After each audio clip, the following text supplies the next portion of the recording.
Oportunidad vamos a hablar de los modos de transmisión. Acordémonos que ya hemos hablado de algunos de ellos en el caso de la transmisión banda base, donde planteamos entonces que la portadora no se modificaba para transmitir los datos. Y en el caso de la banda ancha, donde decíamos entonces que algunos de los parámetros de esa señal, entonces de esa señal portadora, eran modificados para transmitir información, y vamos entonces a colocar nuevos conceptos que hacen referencia a modos de transmisión. En el caso de los modos de transmisión, entonces adicionales, entonces hablamos de modo de transmisión en serie y modo de transmisión en paralelo. El modo de transmisión en serie entonces hace referencia a que hay un único caminito donde los bits van uno detrás de otro. Básicamente podemos imaginarnos entonces lo que sucede por ejemplo en un tobogán, lo que sucede en una calle de una sola vía, donde solo puede haber entonces o caber un solo automóvil, y básicamente entonces es en un solo sentido. La transmisión en serie tiene una característica que de alguna manera siempre debemos imaginarnos entonces que las distancias a comunicar entonces son amplias, a largas distancias, transmisión en serie. Eso nos da entonces la posibilidad de que por un mismo medio entonces nosotros podamos transmitir múltiples informaciones de múltiples usuarios. Es decir, que yo puedo imaginar, ahí va, esta es una A minúscula, entonces simplemente va, digamos que eso corresponde a un usuario X. No necesariamente todos los datos van a ser entonces en este caso del mismo usuario. Vamos a suponer que este es un usuario X, y acá vamos a asumir que el siguiente carácter es de un usuario Y, etcétera, etcétera. Y podemos asumir entonces de que el medio es compartido por múltiples emisores, y aquí también entonces podemos imaginarnos entonces que hay múltiples receptores para esos datos. Transmisión en serie. Y por otra parte, entonces está la transmisión en paralelo. Nuevamente entonces nos damos cuenta que es el mismo carácter del ejemplo anterior, asumiendo entonces que corresponde a la letra A minúscula. Entonces se asume que dice que este esquema se obtiene mayor velocidad, toda vez de que acá nuevamente vamos a suponer que en el caso de la transmisión síncrona, entonces cada bit demore una determinada cantidad de tiempo. Es decir, que por ejemplo en este caso para transmitir toda la A, pues me va a demorar, básicamente vamos a hallar el tiempo, la sumatoria del tiempo de transmisión de cada uno de los bits que corresponden al mensaje. En el caso de la transmisión en paralelo, entonces se asume que pues es más rápido, porque simplemente pues cada uno de esos bits entonces pues va por un camino diferente. Es decir, acá vamos a asumir que en el caso de la transmisión paralelo, entonces pues vamos a asumir que la velocidad es mayor velocidad, porque simplemente tenemos redundancia de medios, casi que de miedos.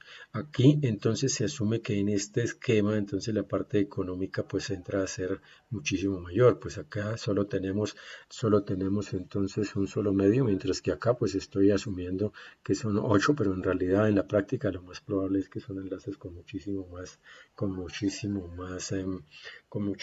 medios.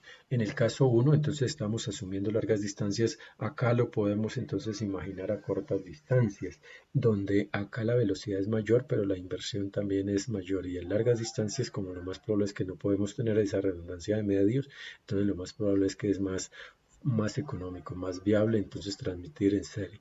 Nosotros podemos ver de pronto este tipo de transmisión allá dentro de la CPU del computador. Si observamos por ejemplo un cable de un bus de datos, que podríamos asumir que un bus de datos tiene por ahí unos 30-40 centímetros, y estamos hablando de pronto de 30 o inclusive más entonces conectores, en donde se asume que pues la velocidad por ejemplo de copia o de traslado de un archivo de una unidad a otra, pues entonces pues va a ser a altas velocidades.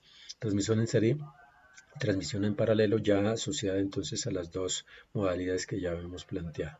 Otra modalidad, entonces, otros modos de transmisión, entonces hace referencia a la transmisión asíncrona y la transmisión síncrona.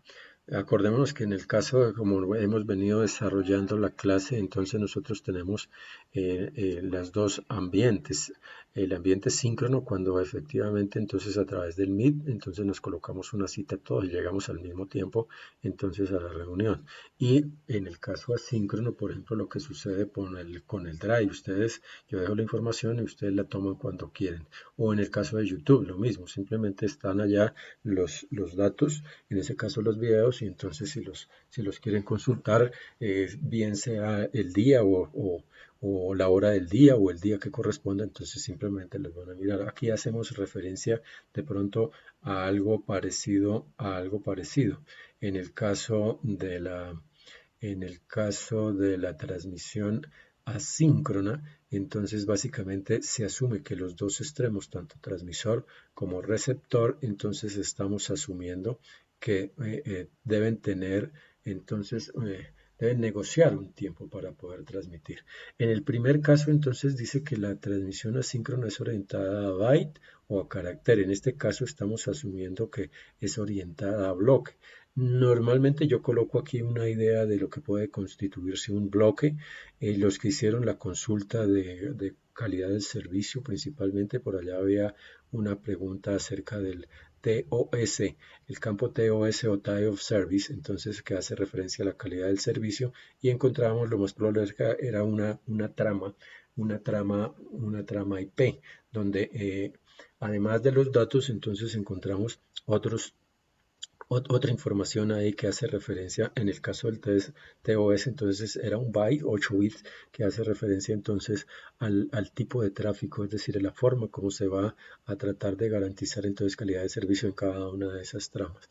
Dependiendo la tecnología, entonces estas tramas lo más probable es que vamos a tener entonces diferentes nombres o inclusive marcándolo en el modelo de referencia OSI, cualquier arquitectura, entonces esto perfectamente se puede llamar paquete, esto se llama trama, esto se puede llamar célula, se puede llamar datagrama, entre otros, es decir, dependiendo, es decir, si, inclusive en el mismo arquitectura de red, en la misma, o mirando de pronto en TCP, entonces en cada uno de los niveles, entonces está cada capa está colocando datos a esa información, entonces pues recibe un nombre diferente.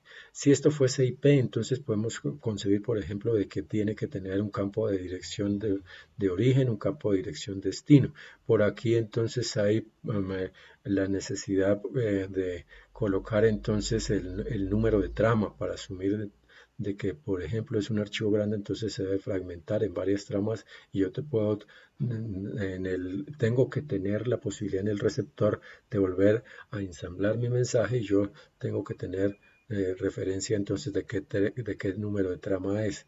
Esto tiene tiempo de vida, esto tiene versión de protocolo, esto tiene información adicional y todo eso entonces es un paquete. Y básicamente entonces en la transmisión síncrona asumimos de que pues esa información se acomoda de una manera determinada que por una parte pues no sea alterada ni se pierda y que pueda fluir de un extremo a otro. Eso en el caso de la transmisión síncrona. En el caso de la transmisión asíncrona, decimos entonces que es orientada a carácter y en este caso entonces se asume nuevamente, igual que el ejemplo anterior, entonces aquí sigue siendo la A minúscula, entonces asumiendo por ejemplo de que este es el mensaje, entonces yo por cada carácter, entonces voy a tener que acomodar un paquetico de esta manera y todo ese paquetico entonces recibe el nombre de palabra de comunicaciones, palabra a transmitir. Entonces, ¿cómo está constituida esa palabra? Entonces, como ya no hay una negociación de tiempo porque no tiene reloj, entonces, asumiendo que cuando no se están transmitiendo, entonces hay un nivel fijo de voltaje y luego entonces apenas haya comienzo de transmisión, entonces hay un cambio entonces en el nivel y de ahí en adelante entonces pues va a haber dependiendo los unos y ceros, entonces vamos a saber entonces de qué se trata el mensaje. El mensaje se estructura de esa manera, entonces se coloca, esto es un bit, un bit de start, sigue entonces aquí iría la A como tal, que serían los 8 bits que estamos aquí planteando, y aquí sería un bit de stop.